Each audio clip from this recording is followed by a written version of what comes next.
Bienvenue à tous dans cette nouvelle vidéo, on se retrouve pour une nouvelle analyse sur les Pokémon de la 8e génération, et c'est également la dernière pour le Pokédex globalement. Alors, c'est pas exactement la huitième pour la 8G, la dernière pardon pour la 8G, dans le sens où il y a aussi les formes régionales, il y a aussi les Pokémon d'issue qui sont dans Pokémon, dans Légende Pokémon Arceus, qui ne sont pas dans la région de Galar, mais ils sont inclus dans le Dex 8G globalement, hein, parce qu'ils sont faits après la 8e génération, et il y a de nouveaux Pokémon, de nouvelles formes de Pokémon, donc du coup, on va les inclure dans la 8G, mais ça sera quand même à part. Cela étant, pour le Pokédex officiel, globalement, le dernier, c'est ce Pokémon-ci, et du coup, on va parler de Silveroi. Alors Silveroi, c'est un Pokémon, voilà, un Pokémon légendaire hein, qui a été ajouté dans le second DLC de Couronnège, comme ses chevaux qui fusionnent avec lui, du coup, Blizzleval et Spectreval. Et du coup, nous allons voir ce qu'il donne. Alors, on commence par le type, qui est le type Psy et Plante. Alors, Psy et Plante est un type que l'on connaît avec Noix de Coco, par exemple, mais aussi Celebi, le fabuleux que l'on connaît bien. Psy Plante en stratégie, c'est un double type qui est assez moyen quand même. Alors, défensivement surtout, malgré des résistances, hein, qui restent quand même assez acceptables, comme on peut le voir, il a des résistances électriques, combat, eau, sol. Les résistances assez stables, ça c'est moins ouf, mais ça reste passable. Et à côté, il a quand même 6 faiblesses, 7 en fait, avec la double faiblesse au type insecte en plus, ce qui en fait une double faiblesse à l'attaque de tour et évidemment très présente en stratégie, donc c'est très gênant, et plein de faiblesses à côté au type ténèbres, feu, vol, spectre, glace et poison. En fait, la combinaison psy et plante, c'est des faiblesses qui se cumulent en fait, tout simplement, des résistances aussi, mais surtout des faiblesses.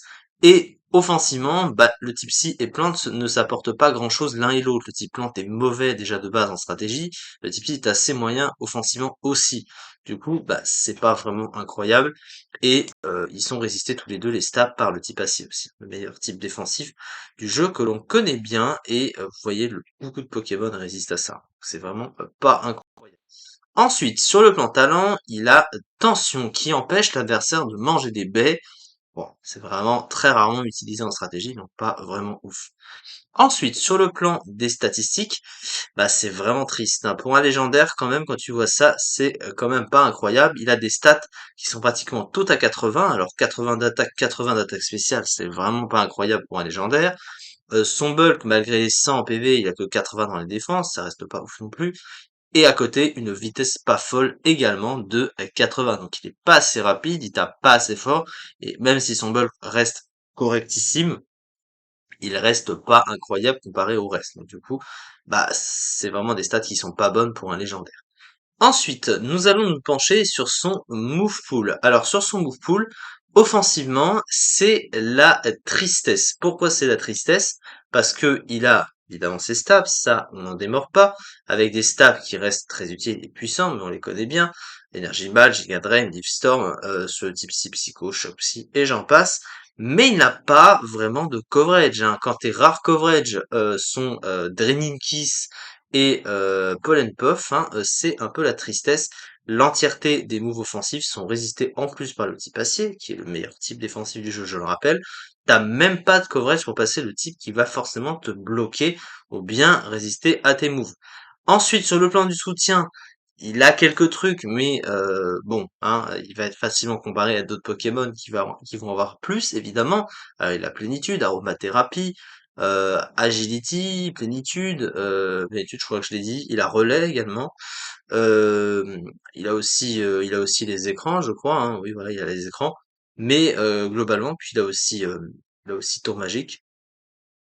Mais concrètement, comparé à d'autres Pokémon, hein, d'autres Pokémon de type Psy ou de type Plante, bien sûr, qui vont avoir de meilleurs stats, déjà de une, et puis surtout des options similaires mais en mieux. Donc clairement, parce que ça c'est des moves génériques, hein, des Pokémon de type Psy ou de type Plante, avec la Vampigraine aussi, mais voilà, hein, c'est si tu y a rien en fait qui te sort du lot, et la première des choses qu'on voit c'est les mauvais stats de ce Pokémon, bah du coup c'est vraiment pas, même le talent n'est pas adapté. À côté de Pokémon, bah Noix de Coco, il a Chlorophylle, ce qui fait que sous le soleil, il double sa vitesse, donc il a une utilité avec son talent, alors que Tension, c'est rarement utilisable en comparaison, au moins chlorophylle en combinaison avec certains Pokémon, tu peux te dire que c'est mieux, mais notre coup reste mauvais de base, effectivement. Là, ce sera plus utile. Mais là, pour le coup, son Moupoule est moyentissime comparé à d'autres Pokémon. Sa fiche stratégique de bon PV, des statistiques correctes, un Moufoul potable, un double type médiocre offensivement et défensivement, un talent situationnel et aucun réel point fort statistiquement parlant. Et du coup, bah, il est très mauvais, hein, ce Pokémon, hein, on a pu le constater, et bah, les usages ne font que le confirmer. Regardez où il se classe, 175e du Zédu pour un légendaire, c'est le pire légendaire du jeu, hein. Je pense que c'est assez clair à ce niveau-là. Il est quand même à une ligne d'Hippopotas ou Ramolos, hein. Pour un légendaire, hein, voilà, c'est quand même incroyable. C'est ça du coup pour cette vidéo, ce qui clôture globalement le Pokédex de la 8e génération. Là on se retrouve prochainement pour faire les formes régionales et j'inclurai également dans le lot les formes de la région d'Issui, comme je vous l'ai dit au début, que je vais inclure dans le Pokédex de la 8G en gros. Mais avant cela, nous allons faire la tier list sur les Pokémon de la 8e génération. Et oui, vous vous en rappelez, puisque j'ai entre guillemets artificiellement fini le Dex de la 8G. Donc on va la faire cette tier list et ensuite on continuera le reste avec les formes régionales, etc., etc. Merci beaucoup en tout cas de m'avoir suivi pour cette vidéo et à très vite du coup pour cette fameuse vidéo tier list. Merci beaucoup et à très vite.